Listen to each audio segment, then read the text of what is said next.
Yo, what's good? Your 4-3 here back in the day, and today, guys, I'm going to be showing you how to tune a drift car here in Forza Horizon 5. Now, I went ahead and I chose this Nissan Fairlady Z because this 350Z is going to be needed for this week's Forzathon challenge. So what we're going to do is we're going to go ahead and start off with a couple of different things.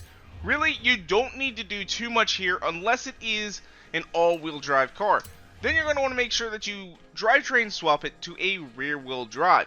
That way you're going to be able to get the best skids, although there is such a thing as all-wheel drive drifting, but it can be a little bit more of a challenge, although some people also find it easier to do.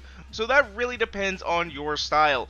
Eventually I will probably do an all-wheel drive drift car tutorial, but for now this is a rear-wheel drive drift car tutorial. And what you'll also want to do is go ahead, maybe do an engine swap, go ahead, throw on a turbo or something like that, because you're going to need a lot of power. Honestly, if you look at the stats on my car right now, I have 760 horsepower in this, and that is a considerable amount, although honestly I've drifted cars with over 1,000. They are absolutely amazing. Now, body kits and all that sort of stuff, you don't really need anything, and typically what I would say is, well, don't add Forza Aero. The one thing I'm really disappointed about, though, is with all the upgrades and customization features that have been added to the game, they unfortunately took away one of my favorite wide body kits, and that was for this car, the Nissan 350Z. Honestly, I am going to be, I'm going to be messaging the people at, like, Turn 10 and Playground Games, like, bring back the wide body, it's so nice, I miss it so much. I did add the Forza Aero on this just to give it a little bit of some style, but overall, I'm not really happy with that.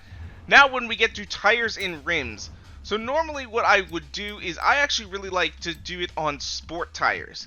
Although I have to figure out what kind of the difference is. I have to figure it out because they now have added a drift tire compound.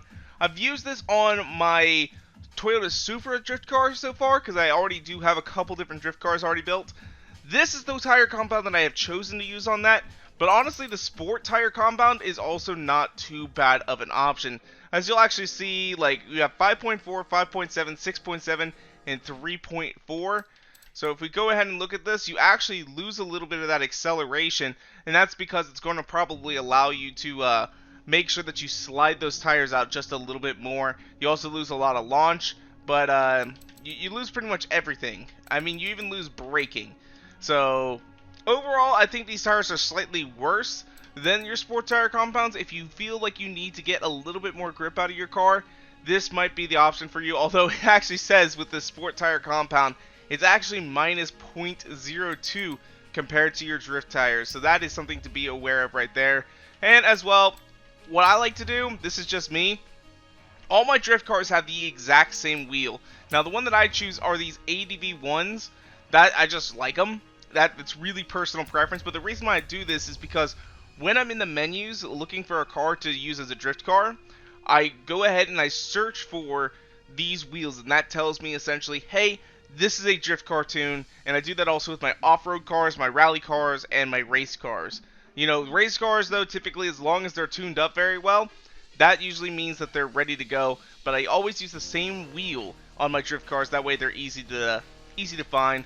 And what I like to do here as well is I like to do the front tire width 1 greater than stock, and then the rear tire width all the way maxed out, because that way you need to get the most amount of grip in the rear, and you want that front end to be able to slide a little bit, but you don't want it to slide too much, if you know what I'm saying. And as well, also go ahead and max out your track width. From here, it's pretty much just maxing everything out. Come over here to your drivetrain. You do have a drift diff now in this game, so you are going to be able to want to throw that on. Normally in the past, you would just go ahead and put the race differential on there, but there is now the drift differential, so that'll probably benefit you. You come over here, you also have your drift suspension, but maxed everything else out on this page. And then finally you come over to your power, and I always like to just max out all of the power because I like to use a lot of horsepower. Now there's some people that disagree with me on this. They like to use like 400 to 500 horsepower, where I'm really in like the 700 to 1000 horsepower. And if you look at a lot of Formula Drift cars, they also follow that range.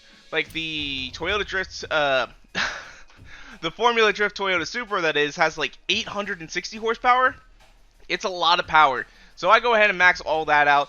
But now let's actually go ahead and get into the tuning specifications.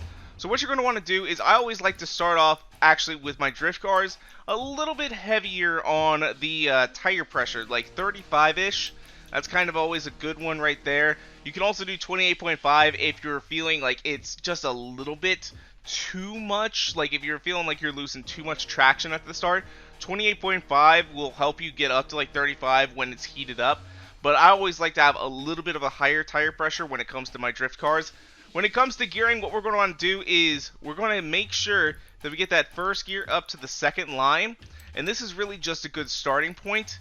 You may find that you need a little bit more.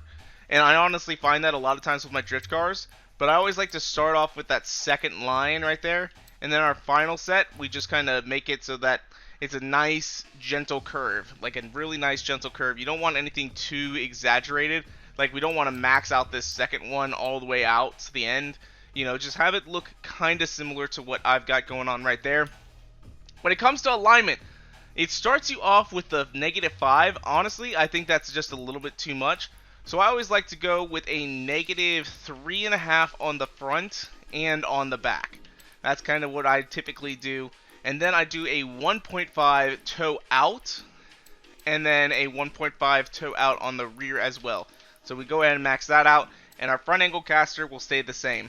When it comes to our anti-roll bars, these actually look pretty good to start. We might stiffen them up just a little bit.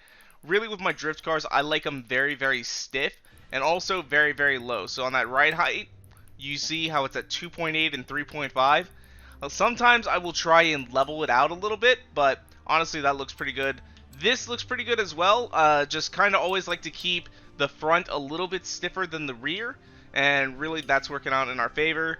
When it comes to downforce, typically you don't want to actually have to deal with downforce because this can actually throw the car off a little bit in my opinion. But I normally I don't even take this into consideration. So I'm not even going to do anything here on the downforce. The only reason we have it is because I like the look of the front splitter. So this is kind of more of a stylistic cue for me.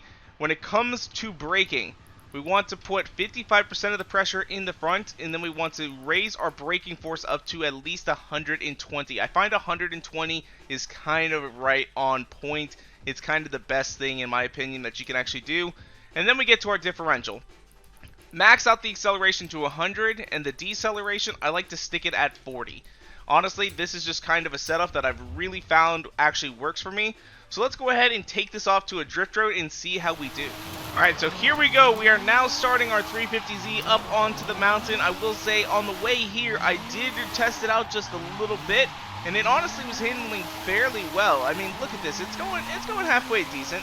It's going halfway decent. We're uphill drifting, so it's going to be a little bit slower than it would be coming downhill. And of course, we have traffic cars that we have to deal with, and that Supra was just going way too freaking fast. Like, what the hell is up with these racer boys coming up?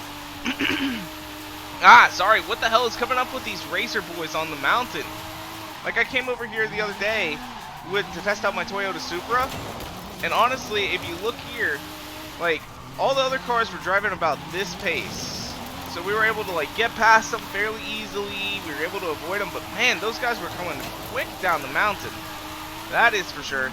But as you guys see, this car is actually not doing too bad. I'm not the world's greatest drifter. Some people might be able to drift even better than me with this car, but this is kind of the tuning setup I've always found. It handles halfway decently. You know, you can get some really nice skids in, like right there. That's a really, really good one in my opinion. But yeah, this tune works. It'll be available up in the auto show, or not in the auto show, in my storefront, so you can go ahead and check it out. I'll also put down the share code down in the description below, so you guys will have access to it. But anyway, though, that's where we're going to wrap things up for today. If you guys want to, you can follow me on Twitter and Instagram at twitter.com/Grr413 and Instagram.com/Grr413. And if you guys have liked this video, go make sure to hit that like button down below for us, because you already know your support is so greatly appreciated. And make sure to subscribe when videos come out all the time. Thank you guys so much for watching. Peace out. Bye.